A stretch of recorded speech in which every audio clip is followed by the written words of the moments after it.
പിന്നെന്ന് വെച്ചാല് നമ്മൊരു പാട്ട് വേണം ഉദ്ദേശിച്ചത്. നമ്മൾ യാത്ര പോകണം, നമ്മൾ 4 ആളും കൂടിയിട്ട്. ഞാനുണ്ട്, അസ്ലമുണ്ട്, ഷഹാസ് ഉണ്ട്, കുഞ്ഞിച്ചുണ്ട്. അപ്പോൾ ഈ 4 ആൾ പോകുമ്പോൾ നമുക്കൊരു ഒരു പാട്ട് പാടിയാലോ എന്നുള്ളത്. അപ്പോൾ ഇങ്ങനെ തെറിയൊന്നും പറയണ്ട, മുമ്പിലെ പാട്ടുകാരനൊന്നും അല്ല. ഒരു ഫുട്ബോൾ കളിക്കാരാണ്, നിങ്ങൾക്ക് എല്ലാവർക്കും അറിയാമല്ലോ. നമ്മൾ 4 ആളും ഫുട്ബോൾ കളിക്കാരൻ, പാട്ടുകാരനല്ല. ഒരു വല്ലാത്ത ജാതി ഒരു പാട്ട് നമ്മൾ പാടുന്നുണ്ട്. നിങ്ങൾ നമ്മളെ സപ്പോർട്ട് ചെയ്യാം. ഓക്കെ കേട്ടോ.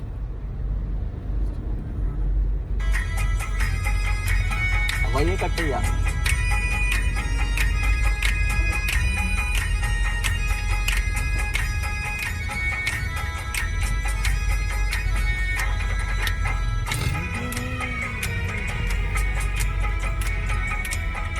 आए हो मेरी जिंदगी में तुम बहार बन के,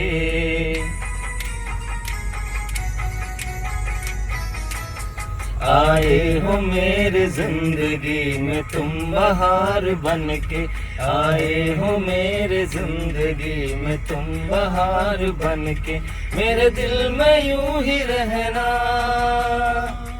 हाय मेरे दिल में यूं ही रहना, तुम प्यार प्यार बन के, आए हो मेरे जिंदगी में तुम बहार बन के. ഇത്ര വരെ നമ്മൾ പാടുന്നല്ലോ. നമുക്ക് ഇത്ര വരെ നല്ല രീതിയിൽ പാടാനോ അറിയും. ബാക്കി നമ്മൾ അടുത്ത വീഡിയോയിൽ കാണിക്കുന്നതായിരിക്കും. Okay, by.